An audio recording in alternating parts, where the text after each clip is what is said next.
If you followed any of Dante's experiences, you know that he is a feral Colt.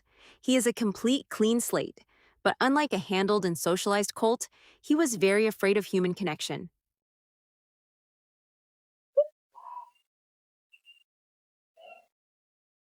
So he's retained stuff because he learned this very, very early. Yeah. You know? And I'm not leading his nose, I'm just pointing in the direction, so he's even really understood. Even though Dante only lived down the road from me, scheduling problems made it necessary for me to work with him at my farm. So these are the beginning stages of teaching him how to be sent into or through something without me taking him in tow. This video will show the beginning stages of teaching self-loading, the actual trailer loading lesson, and then getting loaded on the trailer to return home after his stay at Passionate Way Horsemanship.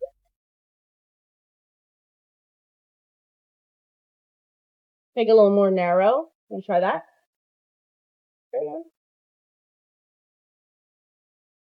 Okay, ready? Get on the trailer. The first thing I need to do is I need to direct his nose into the space that I would like his feet to follow.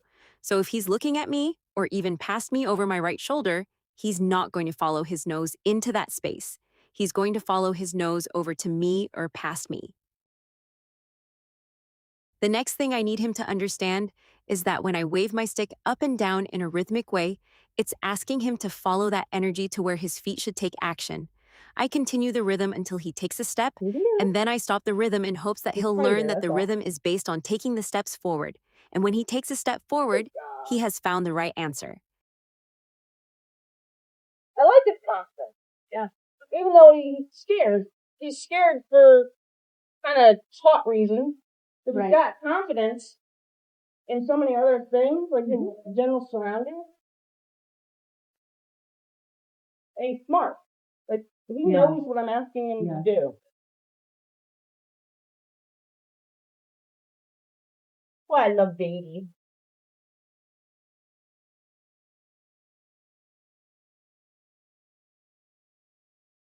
A lot tighter now, huh? You can do it. But you can do it. Only your time. I like to use barrels as my introduction to squeezing through something independently. I can open them as wide as necessary or close them as much as desired. Okay. This makes it so that I can simulate all different sizes of stall, gate, or trailer openings. Simulate getting on the trailer and having the device. Oh, he doesn't mind go open.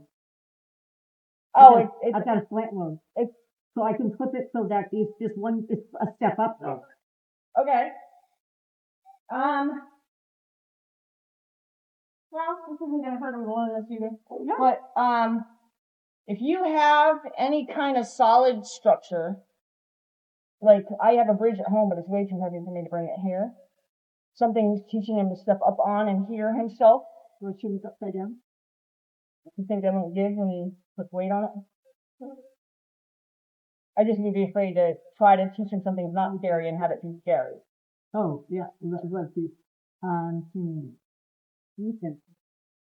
See, like, even if, like, that ramp there, if you had any old decking that was just not thrown away yet, no.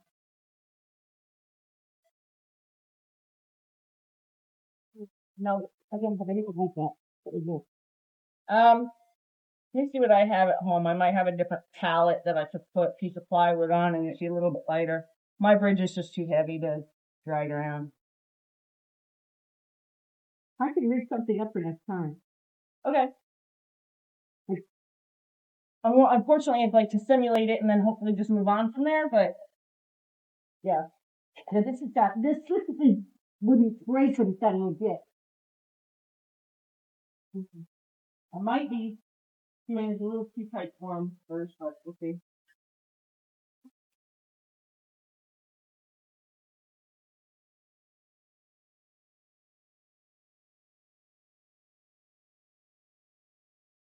Yeah, well, you know that how. We always get into an example better thing. My neck is back. Oh, so it's you see that?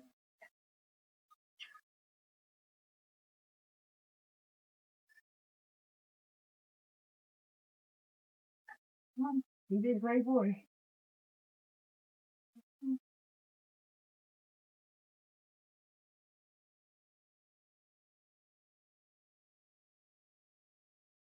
Patience and support are so important when teaching a horse to override their fear.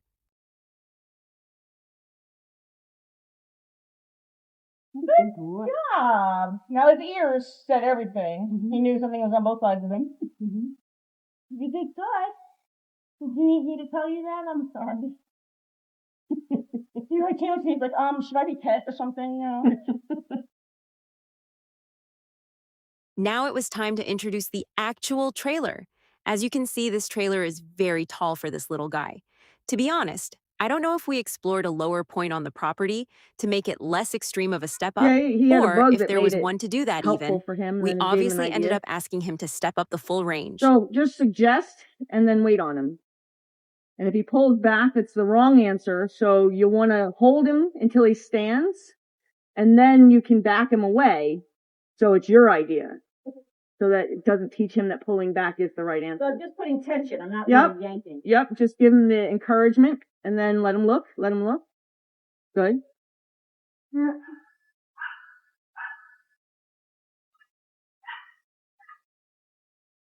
And now he's not trying anymore, so encourage again. Good. Let him look. It's so important to understand that curiosity and exploration is a try, and you should leave them He's still alone when they're trying. trying. Now he's Do quit not put trying. any Go more encourage him pressure on again. them until they lose interest. And then make sure, as soon as they lose interest, you ask them to try some more. Good. Leave him alone. Good.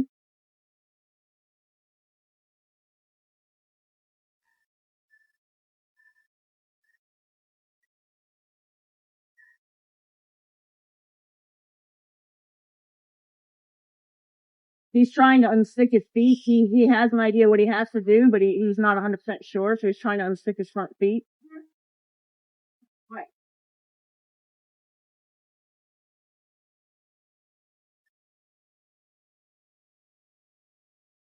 Good, good. Okay, leave him alone. Okay. I love that he's exploring. He's not like, oh, hell no.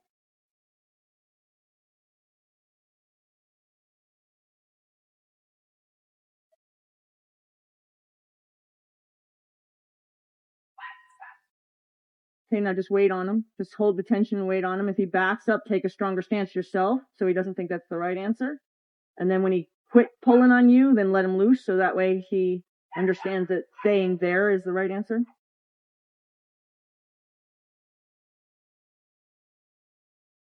Go ahead and encourage him. Anytime he looks away, he stops trying. But as long as he's looking in the trailer, trying to touch stuff in the trailer, he's fine.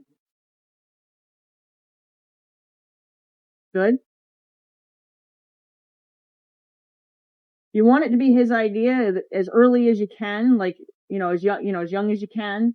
So that way they always are willing to get in and they never feel like it's a tug of war. Good. Yep, just hold him.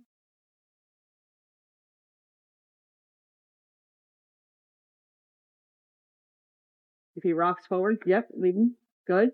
Let him look.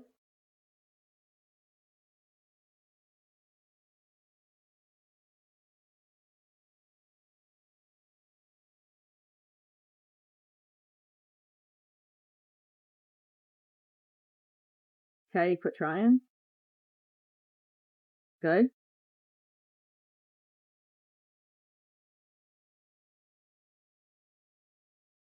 And he might need to rock back to get his knee free of so if he does rock back a little bit, good. You just want to be able to make it so he doesn't bang his knee. Okay. He is thinking about it. He's got himself kind of pinned up there now.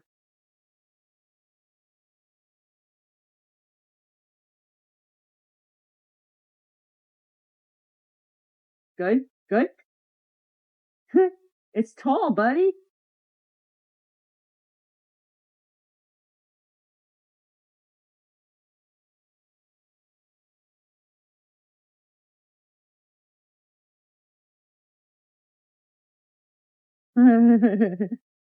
Good.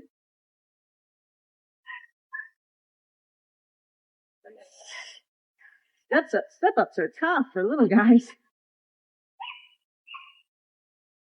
Could it back it up a little bit? Yeah, you could, and reapproach. I mean, approach and retreat is not at all a bad thing. Even though he's willing to stay there. So if you reapproach, you might give him a better chance to get his feet up. What do you want me to do? Just allow him, ask him to back up. So you back up and ask him to back up. You want me to do that? Mm-hmm.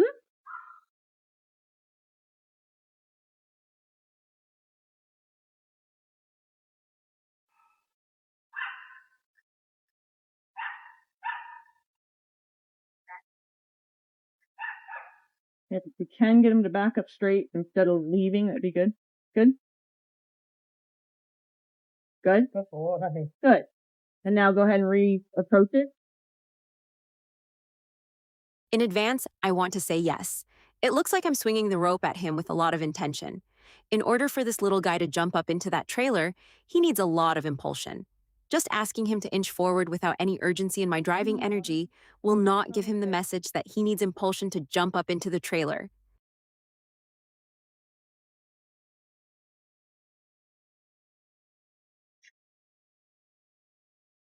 So please note also, when he makes an effort, he is left alone. I'm not just swinging the rope at him for the sake of swinging the rope at him. It has a specific energy necessary to help him learn how much explosion he's going to need in order to get his front feet up into that trailer. The other stances that you see me take are blocks. I'm blocking him from pulling back by taking a power stance and not letting him pull back any further than I've anchored myself down for. Because I'm trying to encourage impulsion, there are a few times that I try to encourage stronger forward motion. So yes, you'll see, I do pull him in the direction of the trailer. See what kind of effort that required? That's why I need to make sure he understands that he needs to put a little energy in his blast off to get up into that trailer. I also want to make sure you note that once he got his front feet in there, I left him completely alone.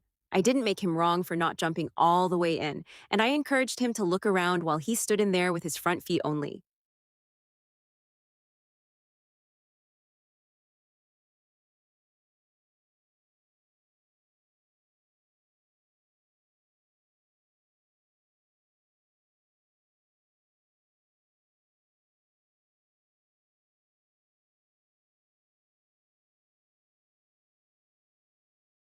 Such a good, brave boy.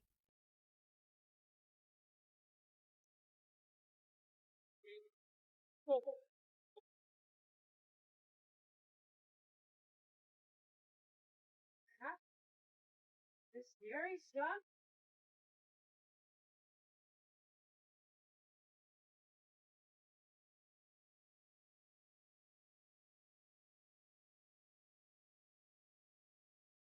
If he was a taller horse, there's a real good chance that I would have spent a little bit of time loading him, unloading him, loading him, and unloading him, just so that he has the experience of the exercise. However, look at how little he is.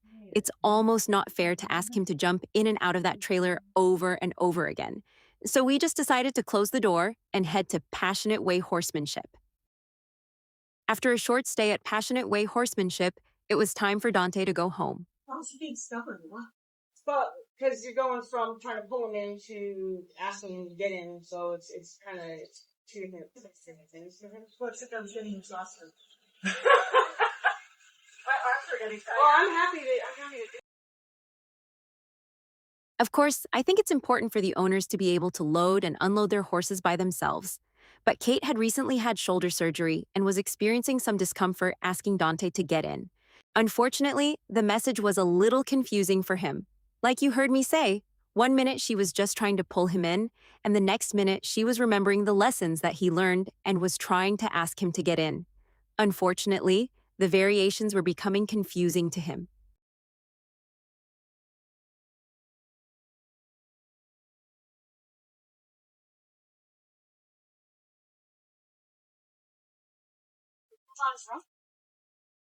Well, it's becoming less education for horses.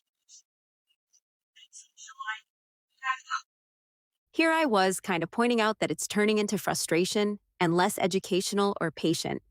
Before, I offered to help. Now, I might insist.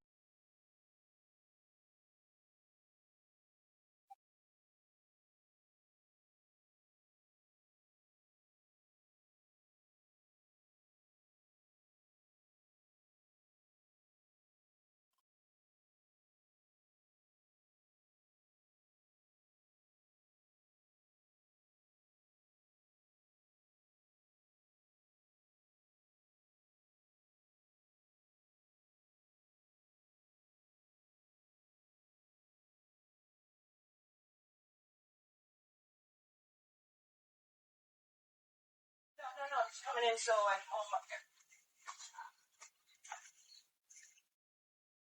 Help is okay sometimes. No, I know, but I gotta be able to do it. Oh, look. I love how her daughter sasses her a little bit at the end there, laughing out loud. I always have great admiration for the strong and independent.